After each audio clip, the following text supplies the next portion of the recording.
Hey, Pre-Cal 11. So welcome to section 4.3, solving quadratics by factoring, which we've done many times, so I'm not going to spend too much time on that, but I'm going to focus mainly on the square root method. So seen this before, right? That's the general form of a quadratic, ax squared plus bx plus c. The roots, zeros, and solutions are where the curve crosses the x-axis.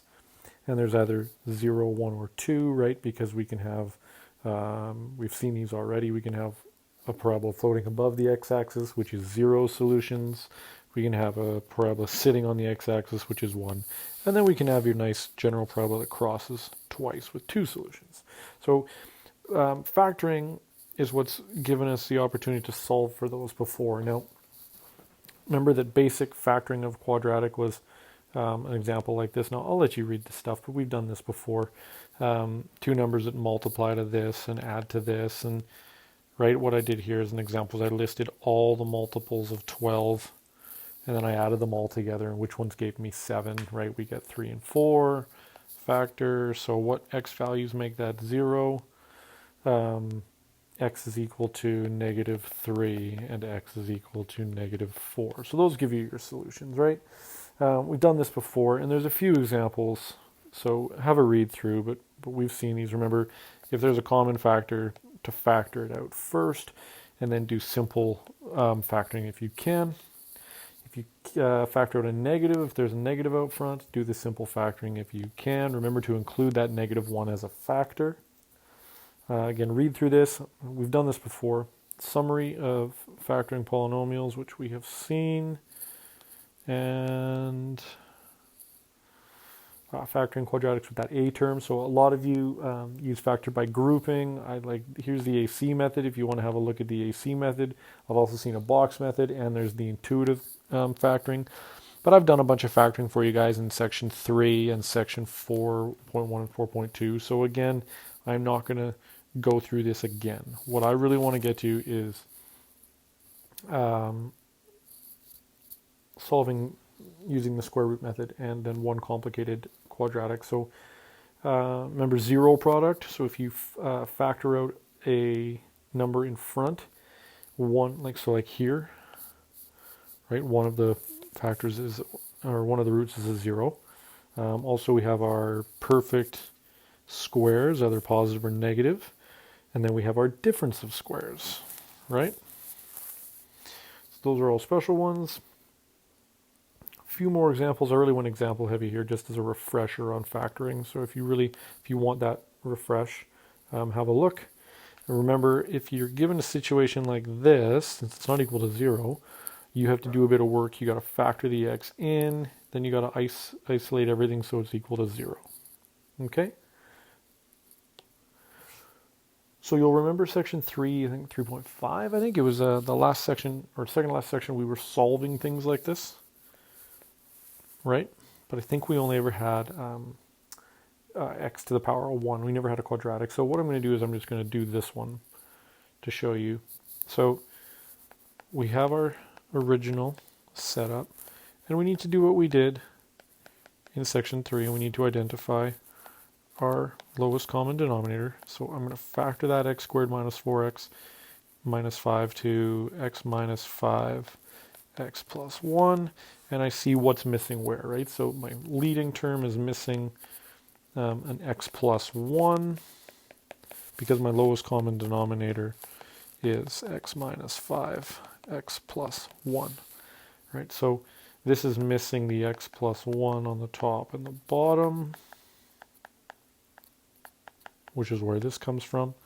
And then the 3 is missing the x minus 5, but the 30 isn't missing anything, right? It has both. So 30, because if they all have the same common denominator, then you just cancel out the denominator. So now you got to work this out. So you have x squared plus x minus 3x plus 15, and now I'm going to bring the 30 over, so minus 30 equals 0, right? Subtract 30 from both sides. Simplify this out now. I have x squared minus 2x minus 15 equals 0. I can factor this to x minus 5 and x plus 3. So I get some solutions, right? I get x equals 5, and I get x equals negative 3. But you actually need to check, remember, what is not allowed. And you have a domain restriction here at the very beginning, right? X could not equal 5, x could not equal negative 1, and here I have a solution x equals 5. So quite simply what I do to that is, I just say, I reject that as a possible solution. It's not allowed, and only x equals negative 3 is a solution in this case. So that's the difference here. Sometimes we're going to find two solutions. Generally, right, if a quadratic with two solutions, you got to check to make sure they're allowed, because if they're not allowed, you have to be prepared to reject one of them. Sometimes you reject both, it's possible both of your solutions aren't accurate. So a little bit of complex factoring there, but nothing you can't handle.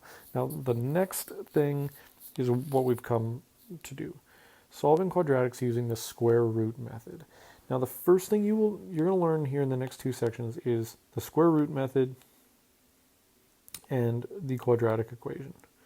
Okay, the quadratic equation is it's essentially the nuclear bomb of factoring quadratics. It will get the job done every single time, but you don't need to use that all the time. If you can factor a quadratic easily, just do it, right? The two numbers that multiply and add. Quadratic equation will give you the same answer, but it's way more work. Now, with respect to the square root method, you cannot do it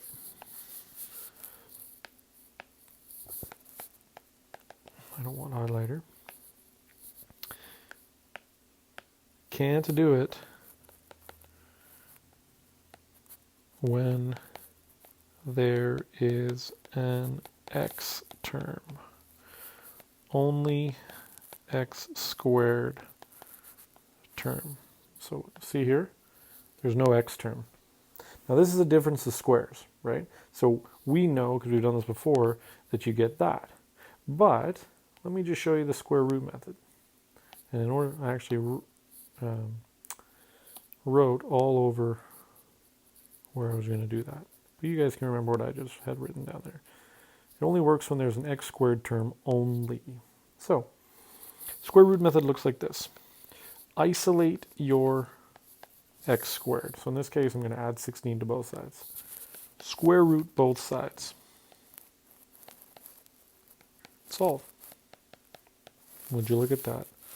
X equals 4 and negative 4. Exactly the same as what we got by factoring. Difference of squares. So this comes in handy because questions aren't always going to be difference of squares, right? So here is the key points, right? What to do. And then you want to check your solution in the original equation. If we go back up here and we throw either plus or minus 4 in there, we're going to be fine. So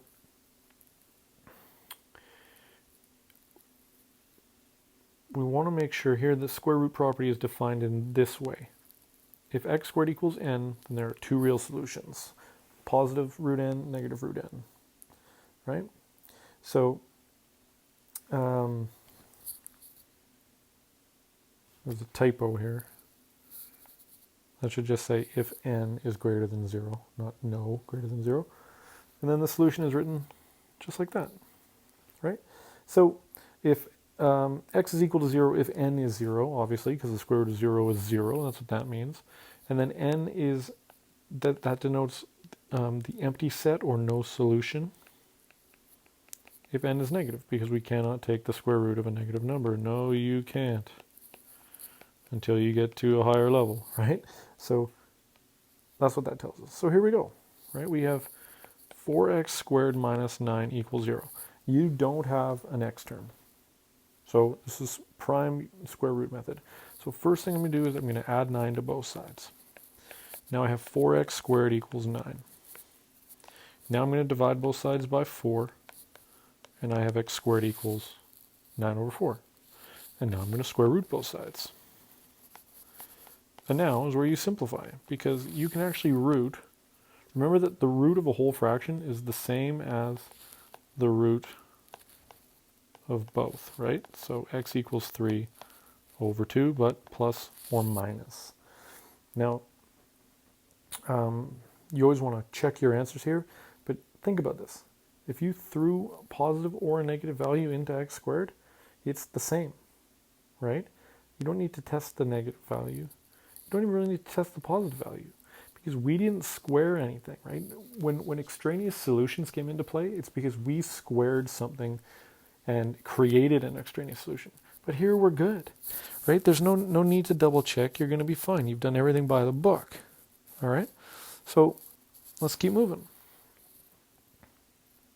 2x squared plus 7 equals 0. Well, first, again, no x term, right? So subtract 7 on both sides. 2x squared equals negative 7. Divide both sides by 2. Now right away, this should be like alarm bells. But no. Because you can't square root it. You can't square root a negative number. So in this case, x doesn't equal, sorry. X equals the empty set. There's no solution. Right? This would be a parabola that is above the axis. This doesn't work, so no solution. Move on. 4x squared minus 7 equals 0. Again, no x term here, right? Just an x squared term. So I'm going to add 7 to both sides. I'm going to divide both sides by 4. And then I'm going to square root both sides. Now, this is a scenario where you can simplify this. You can't square root the top. So you write it, root 7.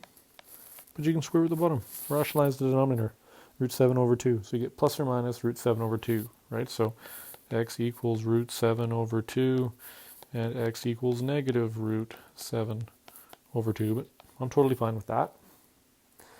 Now, this next one. Just going to go down here for a sec, and I'm going to do this the long way. X squared plus 2, or sorry, x plus 2 all squared equals 10. Well, if I FOILed that out, I'd have that, and then subtract 10 on both sides. I'd be here. You could factor that. Can you factor that? No. Nothing pretty, right? Like you could do this. Doesn't factor pretty. So, square root method. Why do all this multiplication? Right away you have this, right? So square root both sides.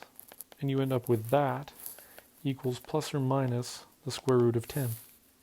And then subtract 2 from both sides. Now, customarily and for notation wise, it looks a lot better if you put the integer first. So negative 2 plus or minus root 10. Because the plus or minus is what changes the answer, right? You have negative 2 plus root 10, and you have negative 2 minus root 10.